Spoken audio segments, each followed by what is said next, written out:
সুবিধাবঞ্চিত শিশুদের ক্রিকেট সহ বিভিন্ন খেলাধুলার সুযোগ করে দিতে সাবেক ক্রিকেটার জাভেদ ওমর বেলিম উদ্বোধন করলেন জাভেদ ওমর ইনিশিয়েটিভস।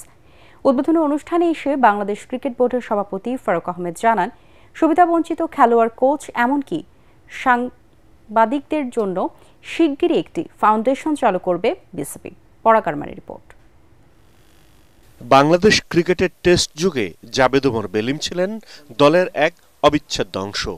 এবার সুবিধাবঞ্চিত শিশুদের ক্রিকেট সহ অন্যান্য খেলার সুযোগ করে দিতে জাতীয় দলের সাবেক এই ওপেনার ঘটা করে উদ্বোধন করলেন জাভেদ ওমর বেলিম ইনিশিয়েটিভের।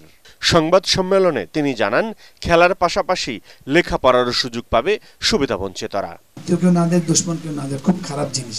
তো ওই একটা জায়গায় যেটা বললেন, সুসাইড করে ফেলেছে, অনেকে কিছু করতে চায় না, সারাক্ষণ মোবাইল। তখন আমি চিন্তা করলাম যে না, এটাকে নিয়ে আমি কাজ করব।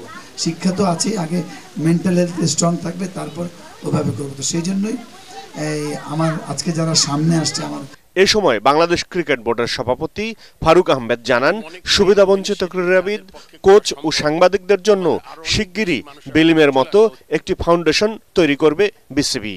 আমাদের অনেক প্লেয়ার, জার্নালিস্ট, কিউরেটার্স, আম্পায়ার্স অনেকে আছেন, কোচেস যারা ভালো করছেন না, মানে এমনও আছেন আমাদের কেউ যারা they really difficult to take the life ahead. আমি চেষ্টা করছি ক্রিকেট বোর্ডে সেম একটা জিনিস চালু করতে যাচ্ছি। জাতীয় ক্রিকেট দলের প্রধান নির্বাচক ও সাবেক অধিনায়ক হাবিবুল বাশার সুমন বলেন, সুবিধাবঞ্চিতদের জন্য এমন ইনিশিয়েটিভ সামর্থ্যবান সবারই নেওয়া উচিত।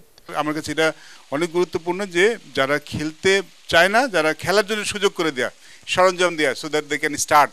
খেলার হবে কিনা সেটা পরের বিষয়, বাট অ্যাটলিস্ট তারা শুরু করতে পারবেন। জাভেদ ওমর বেলিমের এই উদ্যোগ নতুন প্রজন্মকে ক্রিকেটীয় সংস্কৃতির সাথে পরিচিত করার পাশাপাশি সুস্থ বিনোদনের সুযোগ করে দেবে বলেও মনে করেন ক্রিকেট সংশ্লিষ্টরা। মিউজিক আছেন বাচ্চা, তো আমি এটিএন বাংলা, ঢাকা। আর একটা রিকোয়েস্ট থাকবে।